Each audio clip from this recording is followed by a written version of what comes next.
Good morning, good afternoon, and welcome to the very first episode of this Sales TV mini-series. I'm Alex Abbott, otherwise known as the Bearded Sales Guy, and I'm here with my co-host, Josh Smith, the founder of CRO Connected, the fastest growing private community where revenue leaders actually learn from each other and not just talk strategy, but really improve performance. So this show is all about real talk at the revenue table. So no fluff, no recycled playbooks, just the conversation that leaders should be having. And today's theme is a big one. The new GTM power play, why personal brand belongs at the revenue table. So we're going to unpack how building personal brand isn't just for influencers or founders anymore. It's becoming a strategic lever at the GTM level, from the CRO to every seller and marketer on the team. And yep, this show is brought to you in partnership with CRO Connected. If you're a CRO or revenue leader not already inside that community, stick around and we'll share how you can get involved later on. So, Josh, it's great to have you with us doing this mini series together. Why don't you kick us off by telling us a little bit about you and why CRO Connected and what revenue leaders can expect? Sure. And, excited to be here. And me and Alex were just, I guess, having a bit of a giggle before he hit the detonator go button. He's got the Bearded Sales Guy tag, and I guess that's a big part of his personal brand. So I guess I'm searching for the equivalent for me. And we come up with quite a little one. And by the way, we weren't the first to say this. Louis Fernandez used to start posting anything with CRO with a crocodile animation. Yeah, right? Seen that. So we were sort of saying maybe mine should be Josh the Croc.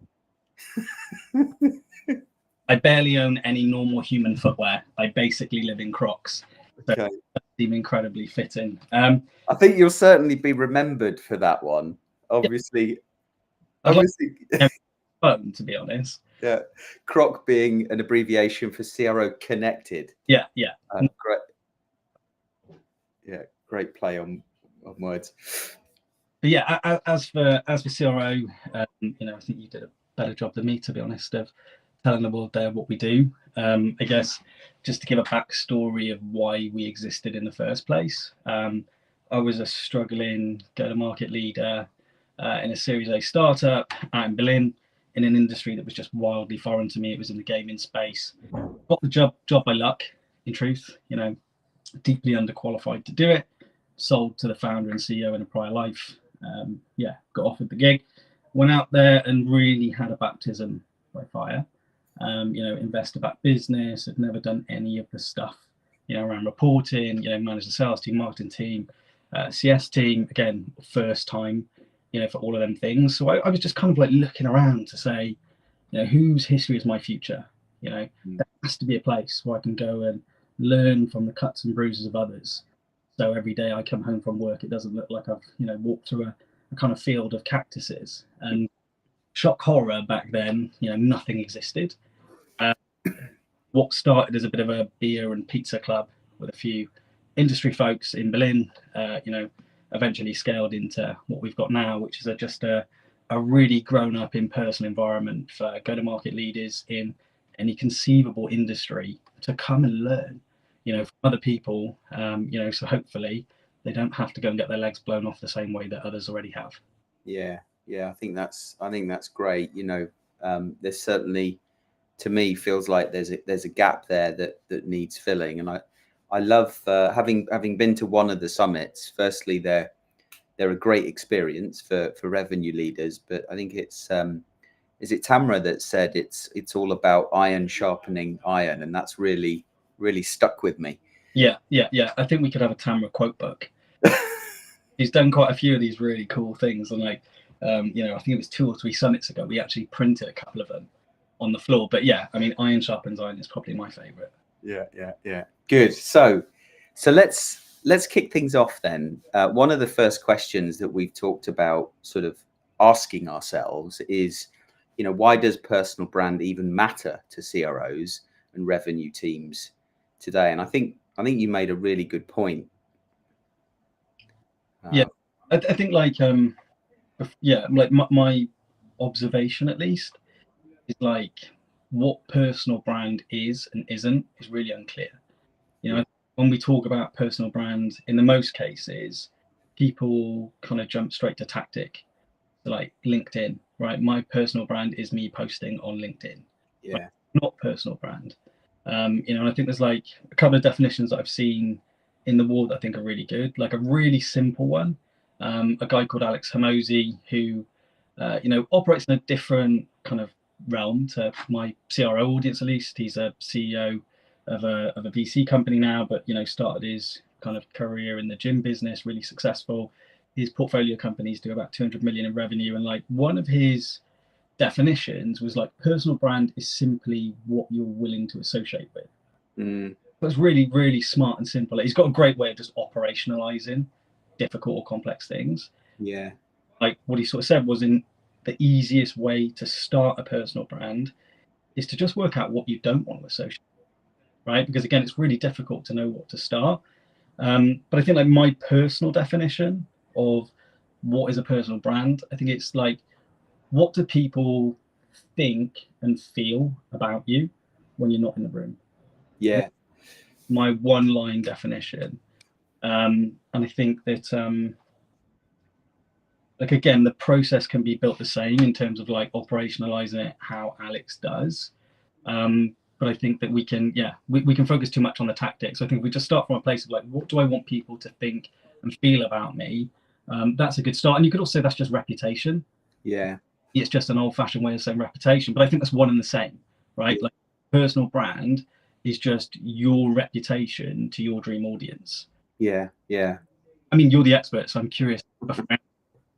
Personal brand important. How do you define it? Well, I think you know, I agree with you in terms of where you start. That's often the biggest hurdle for people that I talk to is you know, when you want to develop your personal brand, where do you want to start? And I typically ask the question, well, what do you want to be known for? What are the 3 to 5 topics that really mean something to you as an individual? And from those topics, how do they align to the organization that you work for? What are the outcomes that you deliver to your customers and your buyers? And then what are the things that you feel are most important to your buyers? And putting yourself into that space and then thinking about the 3 to 5 things that you want to be known for will be a little easier. And then once you've done that, it's then a case of looking at those things through 3 lenses. How authentic do you come across? Because what you don't want is 3 to 5 things that are, I'm the best salesperson in the world, which is often how people look on LinkedIn, because they've designed their profile as a CV. So, how authentic are you? How buyer centric are you? And how memorable are you? Things that we think of in terms of our go-to-market messaging. Perhaps not so much the authenticity piece, but I think it should be. And given that one of the biggest challenges that salespeople, revenue teams have today is generating conversations with the people they want to do business with, then thinking about LinkedIn as an extension of you as an individual rather than a channel, like a social channel, is a really good place to start. And then design your profile with those things in mind. I think you just got a really you sparked a thought in my brain. And by the way, I just want to answer the first question before a riff, like why does it matter? I think in a world of AI and technology, personal brand is the only thing that's with you forever, and not only is it something that's going to be useful for you now in the current role that you're in, but this is a thing that you never remove from yourself. Of everything that can be displaced in a world of technology, this is the only thing that can't. Yeah. So I think that like that's why this really matters. But when you said that about like authentic, memorable, I think it was biocentric, like you sparked a kind of side thought, and I'm getting really curious with you as yet to get the answer. But like I think people's initial feeling, at least when they're, they understand they want to build a personal brand, they start to deploy, a strategy across a channel, whatever they choose. The initial feeling I get is that people want to become this thing called a thought leader. And it inherently makes people really preachy and tremendous pressure to become an expert. I think like that then removes your ability to be as authentic. Yeah. I'm not saying if you're not an expert, be an expert, but I think like there's far more easier ways to actually come across authentic by, not showing you have all the answers. Like there's a really great example. There's a guy called Adam Robinson. He's the CEO of Attention.com. I follow him, basically everything he does on LinkedIn. I just find it fascinating. And like he, is basically building a business live in the public domain, warts and all, showing the good, the bad, the ugly, showing his financials, not being an expert at building a business, but just showing the process. Yeah. So authentic, but equally biocentric, equally memorable. Like, and I think like there's things that you can do to remove that initial pressure when you think about, like becoming an authority or thought leader. And my view is don't lean towards that. That's almost like a byproduct of like 5 years, 10 years of work. Give you that title. It shouldn't be the thing that you go to the market trying to achieve. Yeah. And that's been the starting point now for so many years, that there is so much noise, there's so much insight in the market across every industry, that you're actually not differentiating yourself if all you do is share or create thought leading content. And so, within those 3 to 5 topics that you want to be known for, it's really important to define 1 or 2 that are more personal, more human by nature, perhaps certainly align to your core values and beliefs as an individual, and therefore potentially align to your companies. But more importantly, they're human topics that allow you to engage with other humans that just happen to be your buyers. And from a social perspective, I know we're kind of getting into some tactics here, but when you show people that you care, they start to see you more often than when you're just the trusted advisor, because they can relate to you on topics that are more human. And that's really right there is the magical bit that then it allows you or enables you to be more visible to a much larger percentage of your territory, not just the 3 to 5% that might be in market, or the 20% considering an alternative. Because if there is no trust there or rapport, then they're not going to consider you anyway. I guess like the difficulty with this though is like industrializing that as a process. Yeah. Like I'm curious again, like where have you seen teams be able to industrialize building a personal brand in the most authentic way? Like how do people do that? Because I got my own opinion, right? Like some tactical things people can do. Like I think that you should have 1 or 2 content days as a team, right, where you bring in cross-functional team members, implementation people, come and talk about like 3 scenarios, like, or come and talk about like past stories. So like, what are the things, or who are the people that have helped us build the beliefs that we have? Like, but it's very narrative orientated. You've got like the present stuff, which is like, what have I done this week? Why does it matter to people? What have I learned from it? What could others learn from it? And then obviously you've got like the futuristic stuff of like, what bets am I hedging down the track that again might be at least interesting for people or useful for my customers. But like my main kind of premise with that is like, you should be doing that as a team, right? Like creatively building days together, cross-functionally across the organization, not just a group of sellers. Like be able to build out really awesome stories, and then you can hopefully choose the ones, or at least deliver them in the way that's most authentic to you. So like, have you seen any like world-class examples of making it a productive process to build personal brand? Yeah. I mean, all of the ideas that you came up with, yeah, all that you could put them in all of the above. We need to be doing all of those things, but it really starts with leadership, alignment, and strategy, and aligning the teams on this new strategy. And that's sales, that's marketing, that's customer success. The most difficult thing to tackle first is changing the hearts and minds of your leadership team and helping them understand that there's only so much juice that we can squeeze from this orange or lemon. Yeah. And so we're doing that every single day, and we're just squeezing harder and harder. And yeah, we're changing tactics slightly, and we're perhaps renewing the strategy. But at the end of the day, you're still trying to search and qualify the 3 to 5% of people that are in market, and everyone in your industry is doing the same. So the first thing to tackle is really helping those leaders in a position of influence within your organization understand that it's really authenticity and human values that are going to connect your teams with your buyers and create new points of differentiation that are more human related rather than value proposition related, because your buyers don't listen to your people until they feel like they know them, like them, and trust them.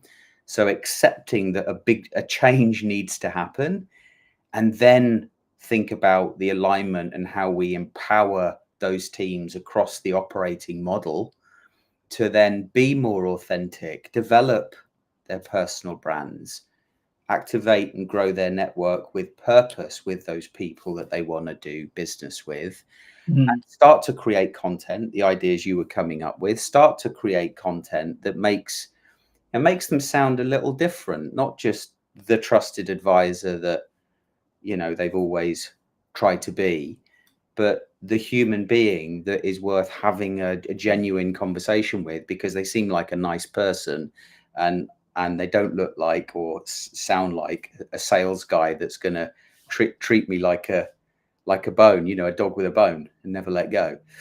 Then do you see like many companies, obviously you speak to this subject day in day out with companies, do you see much resistance to like adopting like a almost like a personal brand first strategy? Because like my personal view is like there has to be a biting point, some point in the near future, where if you don't do it, like your chances of success just greatly diminish. Because like when you look at kind of average ages of buyers today, maybe this isn't as relevant, but certainly in the next few years, when like the next generation of younger people become buyers, this is how they've always bought in their personal life. Yeah. Lived in influencers. I think it's relevant today. I think, those people that say, well, it's not quite relevant today, it's going to be relevant in the future with the next generation, have their head in the sand, really.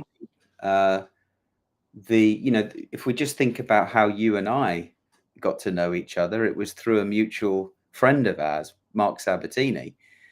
And, we had a call, we hit it off, but nothing happened. We followed up after we'd seen each other on LinkedIn for some time, and we had a call, and it was a far more productive call. And now doing some great stuff together, but, we didn't know each other, a year ago.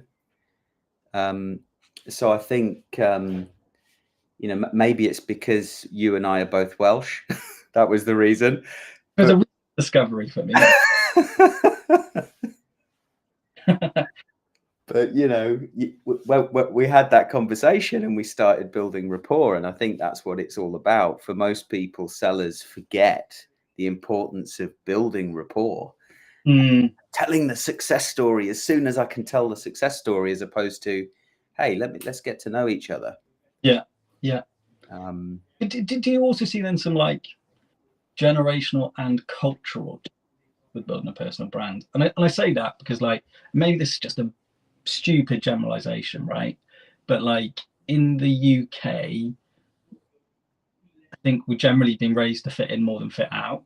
We've got a bit of a stability preference, like, kids were seen, not heard sort of thing. Yeah. Like compare it to America, there's far more of this kind of entrepreneurial spirit and gumption and rigor and all that stuff.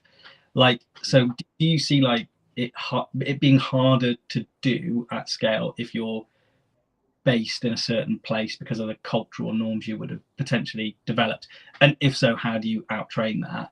And the question's basically the same for generational kind of. Yeah, I think change is hard for any person, for any organization.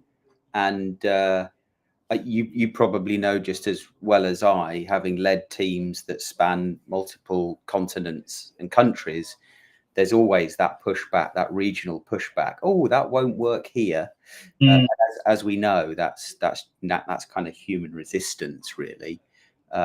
It usually does work there. It's just we'd have to position it differently, or the boundary, might be a little different. One example is when I was running a team covering Saudi Arabia and operating a challenger sales methodology. Oh, you can't build constructive tension with Saudis, It's like, well, you can. It's just the boundary's different, and the technique needs to be a little different. But I think, yeah, it's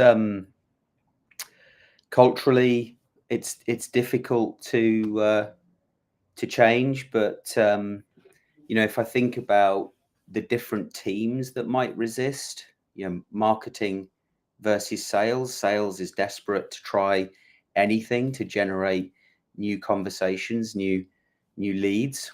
Marketing typically, and I don't want to broad brush marketing, but typically they're more resistant to this kind of stuff because for them it's all about insight and brand, company brand, and less about personal brand.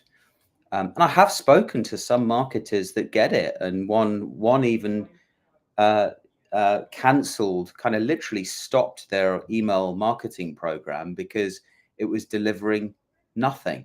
They went all in on this, but not every marketer is the same. And I think we have to find that balance between company brand and personal brand, and helping our people develop their personal brand because buyers buy from people that they know, like, and trust. And I think the real challenge is amplifying our people into our customers more effectively. Yeah, no, I think it's a really, really solid point. Let's say, and by the way, I don't want to take up too much time asking, but I'm just free kind of consulting out of this. I think we wanted to, do that live and show my LinkedIn stuff. But I was just like wondering again, though, let's say you've gone all in as a company now to acknowledge that this is the right way to behave. Like, it is the first step sitting down and like defining your character as a human. Like, what's the most tangible first step? Yeah, as a CRO or as an individual, or I think for both. It'd be interesting to hear the answer to both. yeah. Well, I think on a corporate, on a company level, if you've got a team, it's agreeing on a new strategy is the first thing. The second step is really upskilling your people. So what are some of the things that we need to change? And quite simply, it's personal brand development. It's engagement and how we engage differently, given that we have LinkedIn as a digital place, or a digital world that has many different places that we can venture into to look for our ideal customers. And engaging differently is quite a big thing. There's the content creation. So what's the content that we need to create that elevates, amplifies our personal brand, both from an insight and a human perspective? And then thinking about those three topics linked to each of your people as levers that they can pull. And one area, one place they can pull them really well and really effectively is LinkedIn. But it doesn't have to just be LinkedIn. And by pulling those three levers harder, then you're growing your influence inside the accounts that you want to do business with. Now, jumping back to a comment you made earlier about industrializing, or I call it operationalizing the approach. some pretty big things need to change as well within an organization, like the reporting. So how are you measuring activity? How are you linking behavior to the outcomes you want to deliver? And in this case, it's about generating more conversations with your target audience. And then how do we approach data?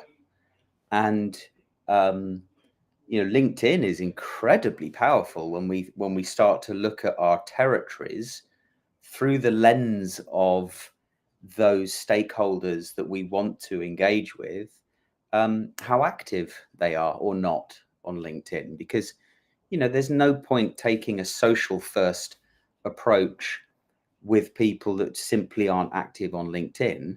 But it is important to take that relationship social first approach on LinkedIn. From my experience, 3 years worth of benchmark data that we're tracking, that it's important to take that step as a primary step, and then you think about the role of email and the phone and events as part of that.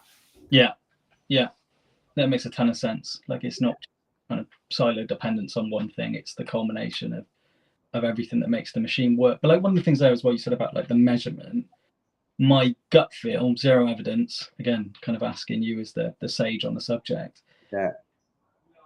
I would imagine that the measurements that you take can be a blessing and a curse, right? Because like the immediate, raw, visceral, like understanding of am I doing a good job or not is how many likes, comments do I get around a subset of posts, right? And I guess like that can make you feel good, but it could also make you feel bad and put you off potentially. But to your point, like the actual dream outcome of this is conversations, not just hearts on a picture sort of thing. So like, are there lead indicators that you said like these are the leading indicators that we actually need to care about that will drive us to the conversation being the dream outcome?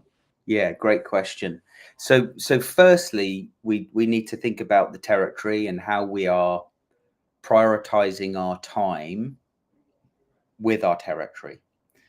Simple three blocks. Hot priority, warm priority, cold. Right? That it could be that simple. And maybe you've got a territory that's industry based. So you then want to use that to create, a smaller territory at the sales rep level, but then you've got further segmentation within that, which is where you then align with your business development rep, BDR, SDR, or any others on the team that you might be working with.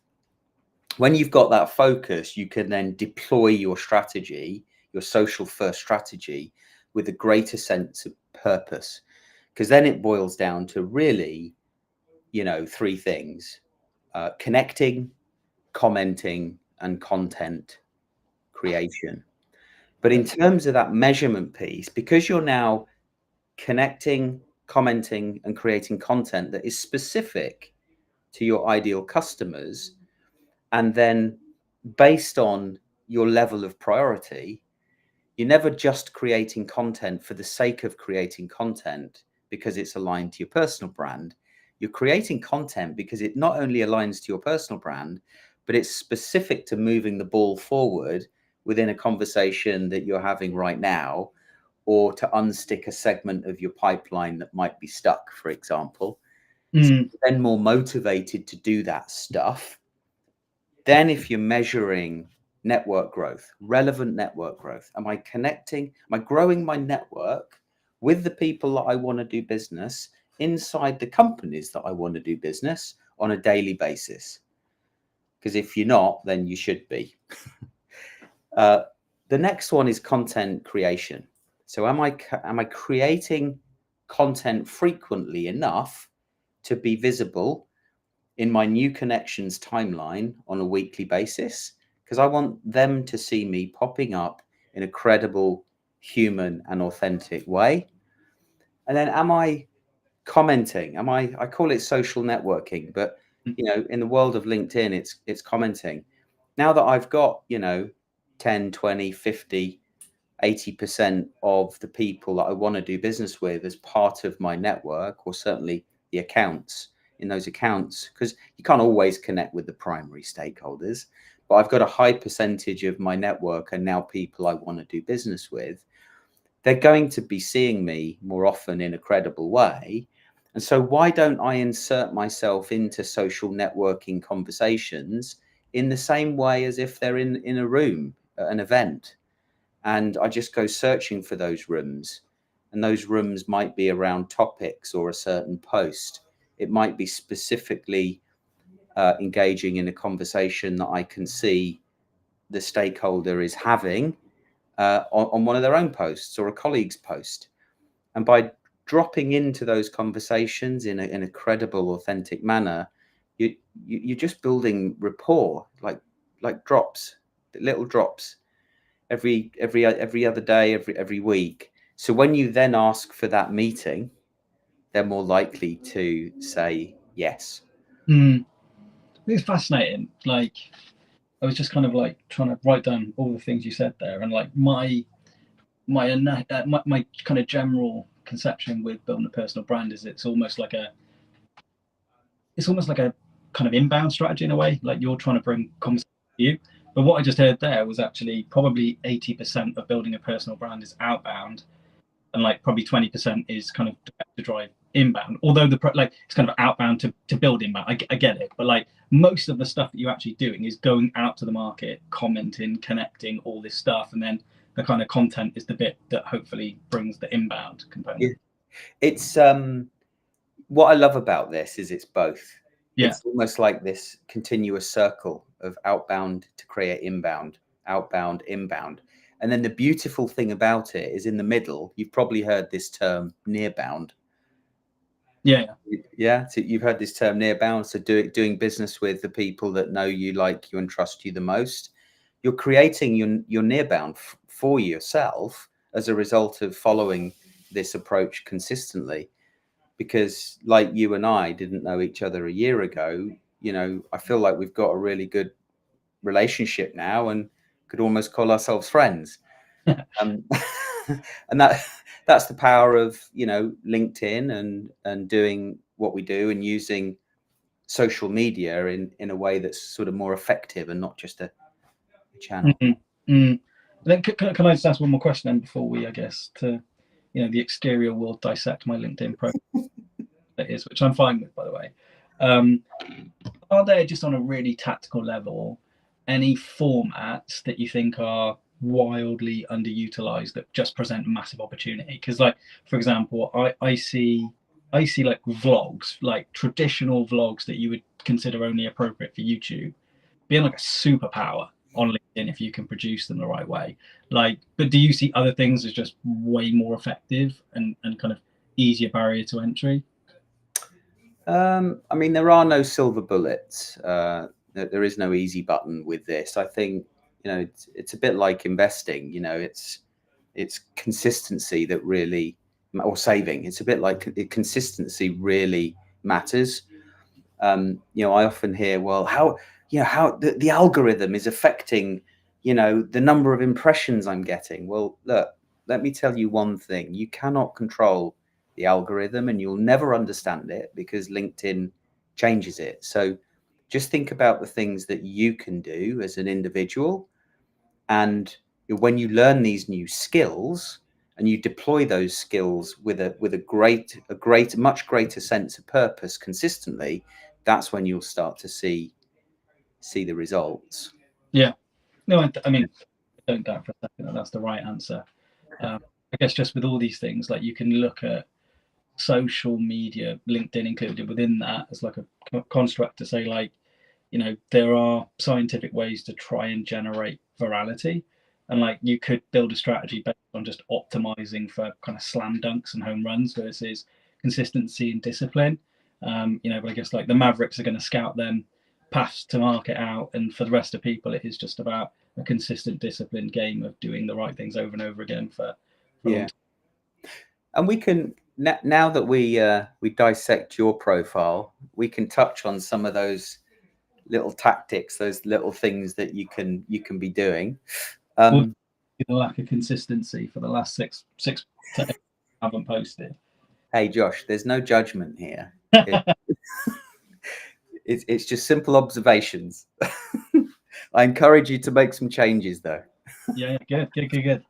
No, I think look, there's, you know, when I'm reviewing someone's profile, yes, I'm thinking about a bunch of things. You know, I'm asking myself questions about, you know, what exists or what doesn't exist from both a passive or static social perspective. You know, your digital profile compared with your active social behaviors. So, how often are you commenting? How often are you attempting to insert yourself into conversations in front of those people that you want to build a stronger rapport with, that you perhaps aren't spending time with every week or every month?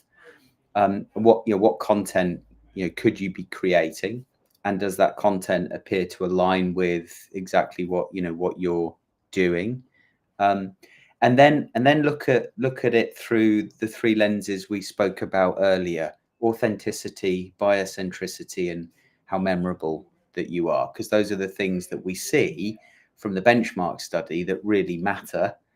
All of those things combined actually really matter and influence the conversation rate the most, whether it's a new conversation you're trying to create with someone, or whether it's having another conversation with somebody that you already know, but for whatever reason, they're ghosting you.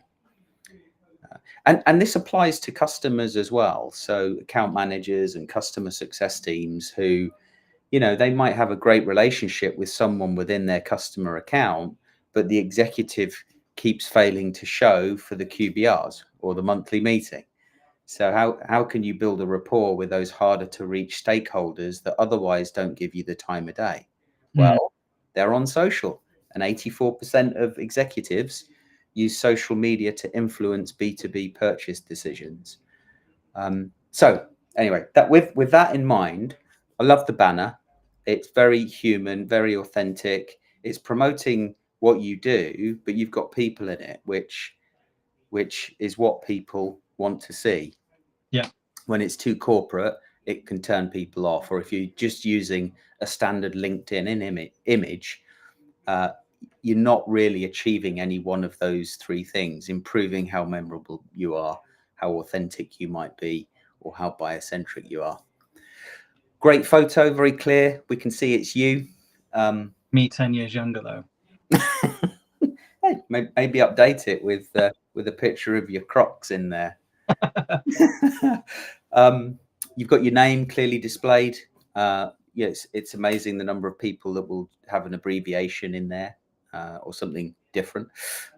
Tagline. So if we think about the most important pieces of real estate on your profile, yeah, the banner's important, but the photo and the tagline and the name are the number one pieces of real estate that you really need to think about, because for the most part, driving profile visits is quite hard.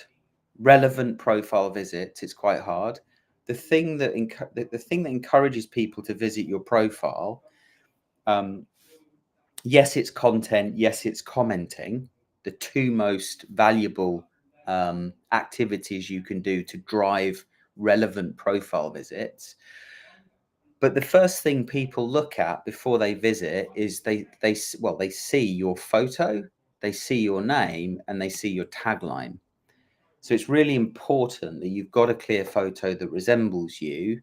Your name is obviously there, and you thought about your tagline. So for the most part, people will have their title there.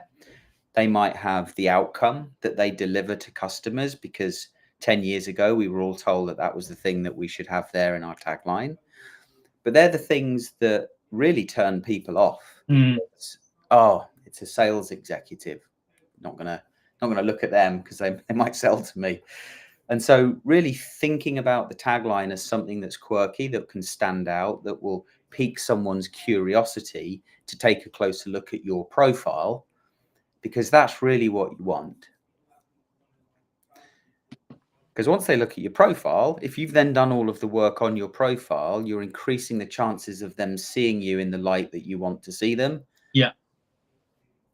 and leaving them with the feeling, a good feeling about you. Yeah. But then when you're talking about that tagline, mine probably seems quite boring in that general equation. Like, what would you do to change it, or how should they think about it slightly differently? I mean, there's something in GTM nerd, there's potentially something in Crocs and CRO Connected, that abbreviation we spoke about earlier. And the footwear Crocs. So, Yeah. that you could take those 3 points, drop them into ChatGPT and say, I want to work on my tagline to make it quirky and pique curiosity. My audience is X, and then see what it spits out. Yeah. No, I think that makes sense. I've definitely seen more people do quirky stuff like this lately. I think like Jerry's is a great example. Like I think it was like 4 months ago or 3 months ago, he was the world's biggest man in sales leadership, because he is absolutely massive. Yeah. And I don't know what happened, but recently he must have met somebody who's 7 foot, because he's just changed it to the second biggest man. But like, it's cool. Watch that. Even I get curious, and I know him. I'm like, I want to speak to him. You know? So I guess this stuff does work. Yeah, it really does. Because then, the first thing you want, you're trying to increase your visibility with the people you want to do business with, but you're also trying to come across as a genuine, authentic person. If you can pique their curiosity, they start to read your profile. That's where you need to make sure people can contact you. Yeah. Where's your email address? Where's your phone number? I mean, you might not want your phone number. It's up to you. Not everybody does. But perhaps including the CRO Connected website and your email address there. Yeah. Then, I look at the about section. So, this is your opportunity to help your audience, your people the people that you've never met yet, or even those that have met you, to help them get to know you. Like, I think we found out that we were both Welsh the last time we spoke. Yeah. And we've met in person and maybe had half a dozen conversations. But that's a really cool thing that you might want to include in your about section as part of your personal story to help someone get to know you. Makes sense. Increase the chances of them wanting to engage with you. And if you do choose to create a personal story, there are some simple formats that you can use to create, an engaging story, even if it's a personal story. But always remember to have a business point. Certainly in your about section, creating a personal story is often a step too far for most people. So, starting with a business point at the beginning, tell your personal story to help someone get to know you, and then finish with a business point. So you've grabbed their attention about something that is relevant to their professional career, but you've then taken time to help them get to know you a little bit. Featured section. So really good use of the featured section here. We can see Tamra interviewing someone on stage at one of the previous summits. When I read your featured section, I definitely think this guy is a trusted advisor and he's here to help CROs, which is great. We'll come back to your activity, but love the fact that you've got 10,500 followers. That carries a degree of credibility with it. And then your experience. So for most people, they have either nothing here or just a short paragraph about the company or perhaps what they do. I think it's really important to tell a little bit about why you're doing what you're doing to help, help your audience understand you a bit more. It's what you do, but why do you do what you do? Yeah. You've got license and certifications, which is good.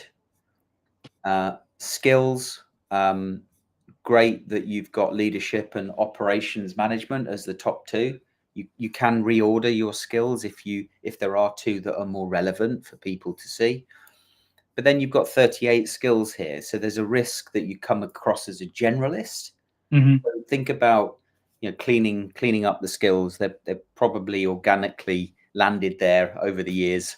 And if you have a look, you go, oh, yeah, I'm an expert in Excel, but is that really relevant for my CRO audience? And so getting that to 10 or less if you can. Recommendations, hugely powerful, right? We put a great deal of effort into ensuring we have client testimonials on our websites, but we often, if we have recommendations, they're often about how great we are at doing our job, usually from colleagues, people that we've worked with, as opposed to customers or ideal customers. And so when we think about authenticity and biocentricity and being memorable, really we want to be thinking about our recommendations and having a strategy for our recommendations. Who are we going to ask? Why are we going to ask them? And what do we want these people to say? So we ask those people that are more relevant based on what we think that they are going to say about us. And another thing is just ensuring that they're quite frequent and up to date. So I think a recommendation older than 6 months is probably getting a bit old. You know, thinking about staying on top of fresh recommendations, and make it easy for those people that you're asking. Yeah. You know, always ask over the phone or in person, and then make it easy by saying, well, you know, based on what I know about you and you know about me, would it help if I just put a few words together as the basis of the recommendation? And then they're more likely to actually do it. Yeah. That makes a ton of sense. Yeah. Honors and awards, great. And then asking yourself, is there anything else? Because there's quite a few things. There's other sections you can add to your profile that you just haven't thought about yet. So asking yourself, what else is relevant that is a key part of my personal brand that I want my audience to know because it aligns with authenticity, biocentricity, and memorability? What projects am I running in work, outside of work? What volunteering do I do? What fundraising do I do? What books do I like? So really just thinking about completing the picture when it comes to your personal brand and creating opportunities for you to engage with your audience on different levels. So, but like, for example, that's super interesting, right? I didn't know that you could, or I'm guessing you can, based on what you said, add a section around, like, I don't know, book recommendations. I didn't know you could do that. So is that a possibility, or is that something you post about? Yeah, well, that's something. So you can't, as far as I'm aware, be specific about book recommendations. But so you could post about that. You could include that in your about section, but you could add things here like within licenses and certifications. Are there any other certifications or qualifications that you've done?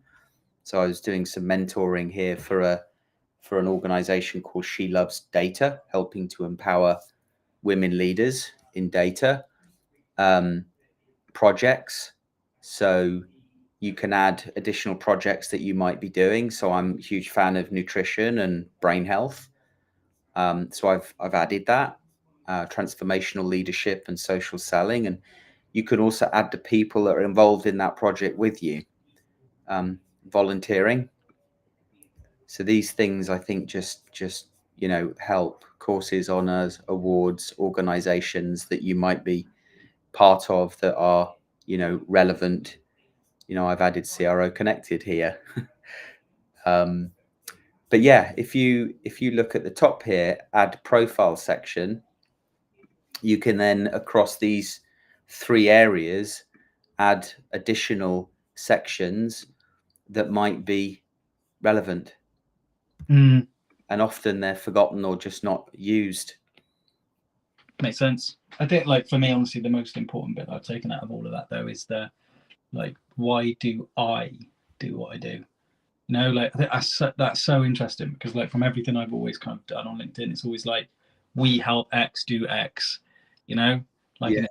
it's really relaying the personal bit in personal brand, speaking from first person rather than third.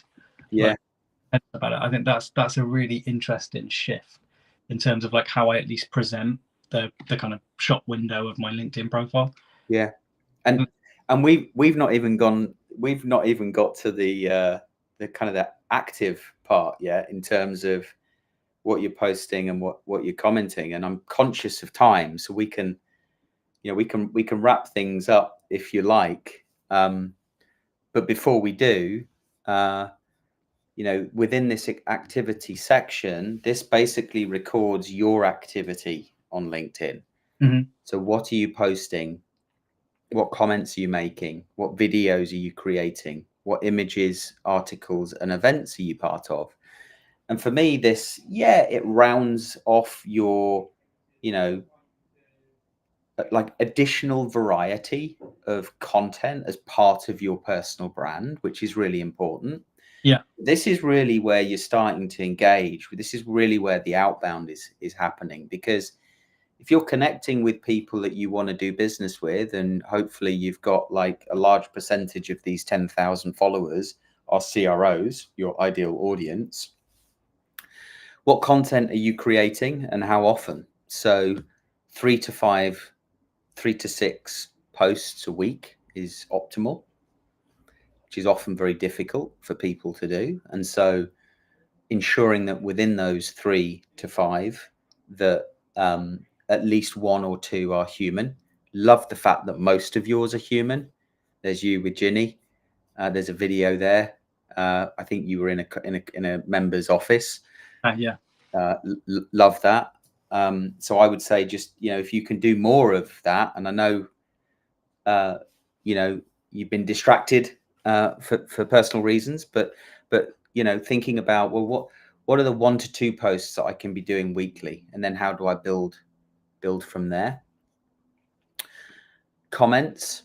And so humanized content is what gets you seen by a wider number, a larger number of your network, first degree and second degree connections, and some third degree. That's important. We don't have time for that today, but I can always come back to why that is specifically important. The second most valuable activity that teams can do, if conversation creation is their primary objective, and this is what we find from the 3 years worth of data, is commenting. And so, and we see that it's between 5 to 10 comments a day. Relevant comments a day is kind of where you need to be. And are you seeing the kind of AI capability like produce a worse job of that? Like, is this a thing that people should be doing manually, or using the AI tools that are out there?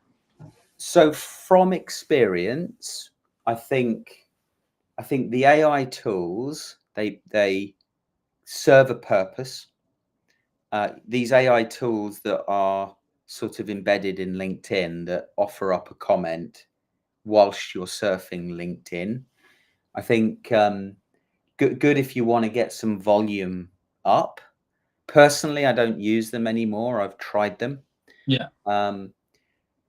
Now, what I find to work most effectively is doing it either myself or using ChatGPT or a GPT that I've designed for myself based on my own knowledge, my own approach, my own methodology, and then I take posts or articles or whatever the post is about, and then I drop it into the GPT that I've created, and I give it more context. Posted, who's liking and who's my audience, and then the GPT helps me create a comment that is aligned to that objective, and I can easily spit 5 to 10 relevant comments per day, and they sound like me. Yeah. Because the reviews in AI is that they go against the kind of 3 core components of this that you've kind of set out, right? Like it's easy to not be authentic or memorable or buyer-centric when you're plugging yourself into an AI tool to spit out comments for you, essentially. That's the danger. That really is the danger when you're, if you just think about activity volume with this stuff, then the quality drops. So it really is thinking about how you would approach this, how you might plan for a networking conversation ahead of a networking event. You do have to give this some thought. But if you do give it some thought and you're showing up credibly, then you're building a rapport with someone. They're having a nice feeling when they read the comment that you've taken the time to make. They might have a question, might encourage debate. And therefore, when you send them a connection request or you send them a meeting invitation, that they are more likely to accept. Yeah. And then look, you've got videos, images, articles, and events. Nice to see today's event is now here. It's part of your permanent digital footprint, but let's do some more. Let's get some more events on there to add another layer of credibility to your profile. But yeah, I think it's interesting. Like, I was watching an interview Dan Priestley did on the Diary of a CEO, and he kind of said, like, two things. One, could a customer dedicate a whole day to sit and research and learn from the content that you have out there about you in the world? Like, could they dedicate a day if they decided to? Could they fill it? And then obviously the second question is, what would they learn? And like, again, like, all of this stuff to me is making me kind of realize that there's probably just not enough. So yeah, I think it's been an interesting discovery there. Yeah, I think we are just scratching the surface, and I think this is testament to why it's so difficult, really, for CROs and revenue leaders to really embrace this, because the topic is a complex one, and there's a number of pieces to the puzzle, and there's a number of moving parts. And really, for me, the most exciting opportunity for CROs today is to think about personal brand as a value lever, as a revenue leader at the GTM table, but thinking about how you operationalize this approach, because everybody's got a story to tell as to why a social first approach doesn't work. Oh yeah, social selling, I know what that is. Yeah, no, it didn't work. Well, it means different things to different people, depending on what role you're in and what level you are. And so I think, I mean, my gut says it's been proved to work, right? There's micro challenger brands becoming global businesses because of this as a tactic. I think B2C are also probably the best use case of how this can work. And if you're willing to kind of implement that as a strategy into B2B, I think it really does, or it will make a difference. So I mean, I'm fully behind you. I think there's probably nothing more important that you could do right now than to work out how to get good at this stuff. Yeah.